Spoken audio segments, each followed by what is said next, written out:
Hello, and welcome to a short review of the Hornby Railroad Jinty.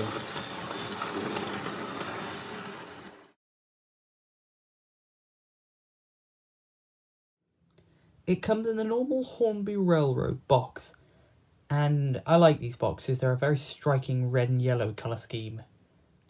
It's in the polystyrene tray, which it's not as good as the sort of ice block packaging, but it still holds the model pretty well. It's in the very striking Somerset and Dorset joint railway livery, and it's a lot of people's favourite livery. It's a really nice, I believe it's Prussian blue, I think. Yeah. And I love where the letters are painted on it. It is a gorgeous livery. I think it's meant to have lining, but this is a railroad model, so lining is too expensive. Of course, Hornby's cheap. Right? They're not cheap. This tooling comes from the 1970s, and it was made to replace this one. I can freewheel that one because it's motor filled, so I pulled it out. That's sort of my 50s trying Jinty, and somebody will mend it. I even stuck a sad face on it. It's got a lot of nice riveting details. It's got separately fitted handrails. And from a sort of first glance, it does look pretty good. Though it does, at the same time, I guess because of its lack of line, look a very plain locomotive. My locomotive has sort of a blue running board. I've seen a variant of this with a black running board. I think that came in a set. Mine, as you see at the start of the video, is just an individual locomotive though.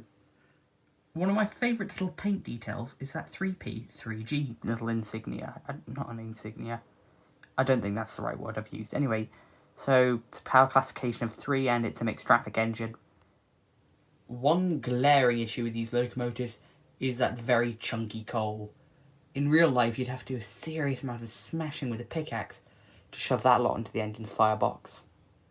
Hornby did include some separately fitted brass parts, though only a few.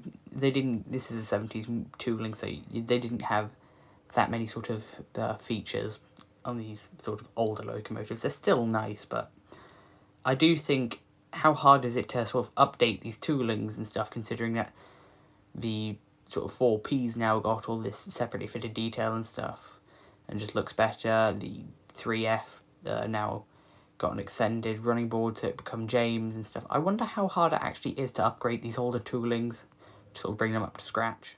I got mine for Christmas off a family member, so free is a good price for one of these. But anyway, when the new Hornby used to, I think about 35 quid you could get these for, they've actually gone up a bit since then because I guess people just like this livery. I don't really blame them, it is beautiful. But, you know, 40 is the most I'd be willing to shell out for one of these. Hornby are bring it out in a new train set and just BR Black in that Triangle homage set. I wonder if you did the division of how much the track costs and wagons and stuff, how much that loco would cost given Hornby's absurd new pricing. Now time for some running.